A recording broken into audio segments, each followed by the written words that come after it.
223 pénaltys pour le Real Madrid en Ligue des Champions de toute histoire.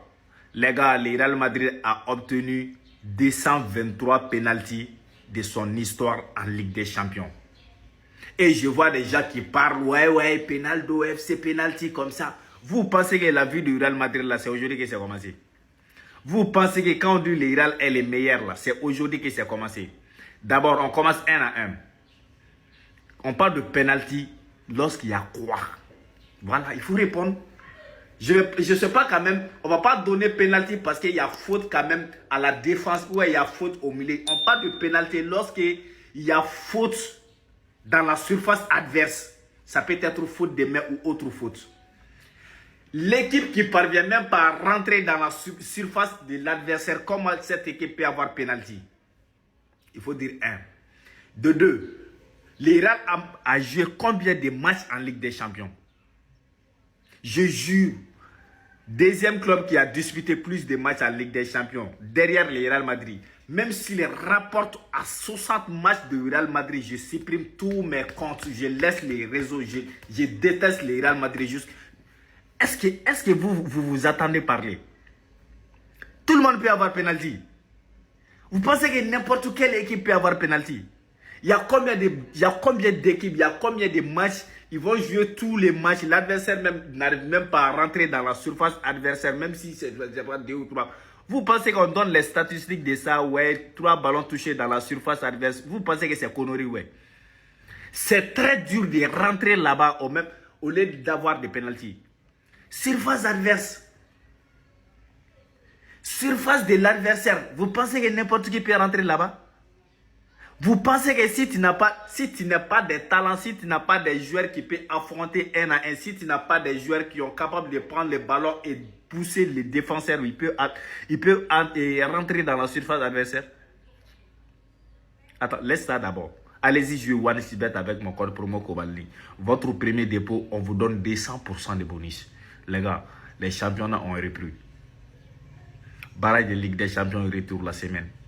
La vraie Ligue des Champions même commence le 16. Qu'est-ce que vous attendez, les gars? Allez-y jouer OneXBet. Vous allez avoir beaucoup d'argent. On continue. Les gars, le Real Madrid a joué 503 matchs en Ligue des Champions. 503 matchs en Ligue des Champions. Et le Real Madrid, quand tu vois les joueurs du Real Madrid, ce n'est pas les jeux de passe-passe. Les jeux du Real Madrid, c'est les jeux de profondeur. Quand on dit de profondeur, ça veut dire qu'on lance le ballon vers les attaquants et les défenseurs. Et les alliés du Real Madrid, ils sont tous des dribbleurs qui vont forcer leur destin à rentrer dans la surface. N'importe qui peut rentrer dans la surface. Si on te donne pénalty là, ça trouve que tu es dans la surface. Donc arrêtez de vous changer. Sinon on a vu ici qui est qui. On connaît ici les talents de qui. Voilà. Donc, cherchez d'autres mots. Ça là, ça ne marche pas. Ça là, ça ne marche pas. Ça ne marche pas. Imagine, le Barça même n'a joué que 300 matchs en Ligue des Champions. Ah, 300 matchs. Et vous voulez vous comparer. Nous, on a joué 500. Vous avez... Le deuxième, c'est Bayern. Et ils ont joué 400. Barça même 300. Et puis, là, ils font bouche contre nous. C'est-à-dire, quand tu es devant là, forcez ceux qui sont derrière, ils vont te détester. Si tu es derrière là, qui a besoin de toi? Chaque jour, si on parle du Real, les médias parlent du Real parce que c'est le Real. Voilà. Sinon, si c'est les équipes Baya là, qui va parler d'eux? Parce que nous sommes les meilleurs. On est les meilleurs et on restera les meilleurs jusqu'à la fin de l'histoire du ballon rond. Personne ne peut nous damer.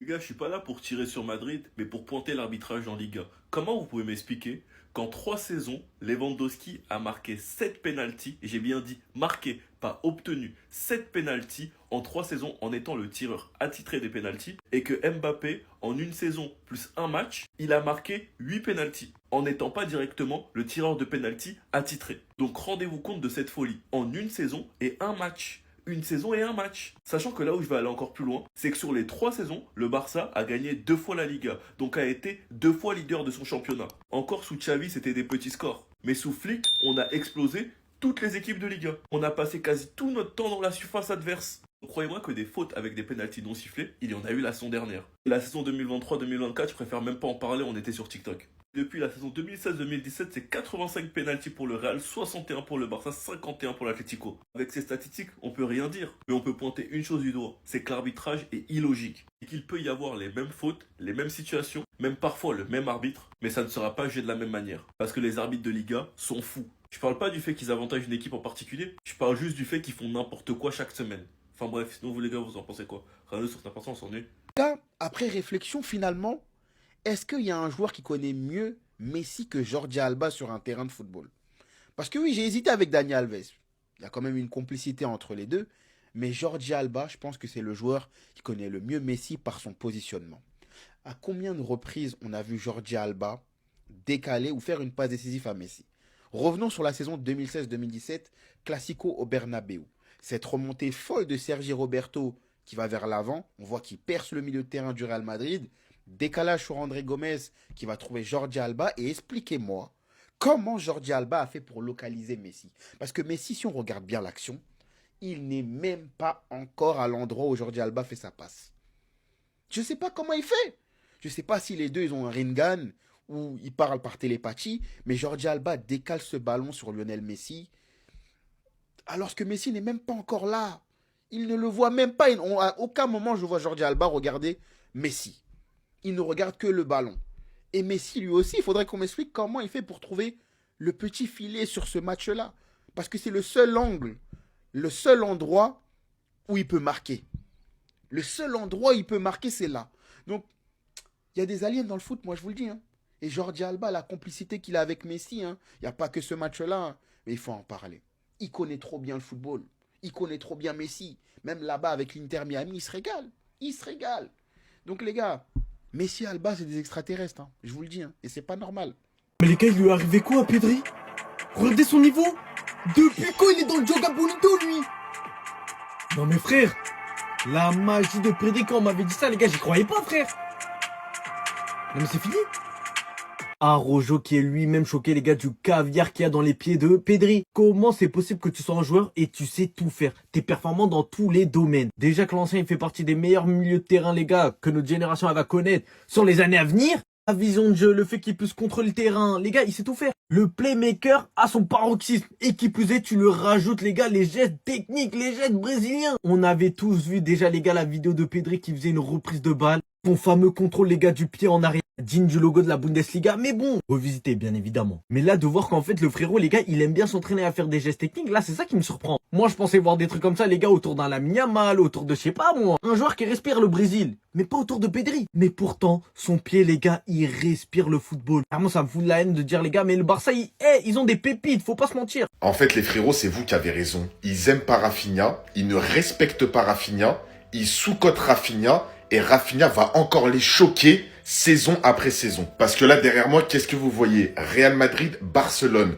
combiné. Donc l'équipe combinée entre tous les joueurs du Real et du Barça. L'équipe, en vrai, j'ai pas grand-chose à dire dessus. Elle est pas mal. Mais il y a une chose, en fait, il y a trop de trucs à dire dessus. Courtois, je suis d'accord. Koundé, je suis d'accord. Koubarsi, Hussein, en vrai, pour l'année qui arrive, je suis d'accord. Baldé, je suis d'accord. Pedri, Valverde, Bellingham. En vrai, Bellingham, l'année dernière, ça se tape avec certains milieux du Barça, mais bon, vas-y, on va dire qu'on laisse. Yamal, pas de débat là-dessus. Mbappé, en vrai, l'année dernière, il finit pichichi, tout ça, donc tu le mets. Lewandowski, il joue moins de matchs, tout ça. Mais là, par contre, mais le manque de respect à Rafinha. Tu mets Vinicius et tu mets pas Rafinha. Mais en fait, Rafinha, il faut qu'il fasse quoi? En fait, t'as l'impression, il faut qu'il fasse 10 fois plus que les autres pour être respecté comme les autres. J'ai rien contre Vinicius, mais là, il n'y a même pas de débat possible. Là, tu fais un 11 Barça Real actuellement, tu pars au front avec cette équipe, tu mets Vinicius devant Rafinha, mais jamais de toute ta vie. Rafinha actuellement, il est là, et Vinicius actuellement, il est là. Footballistiquement parlant, c'est un fait. Il y a peut-être des Madrilènes qui vont se voler la face, qui vont se mentir à eux-mêmes, mais c'est la vérité.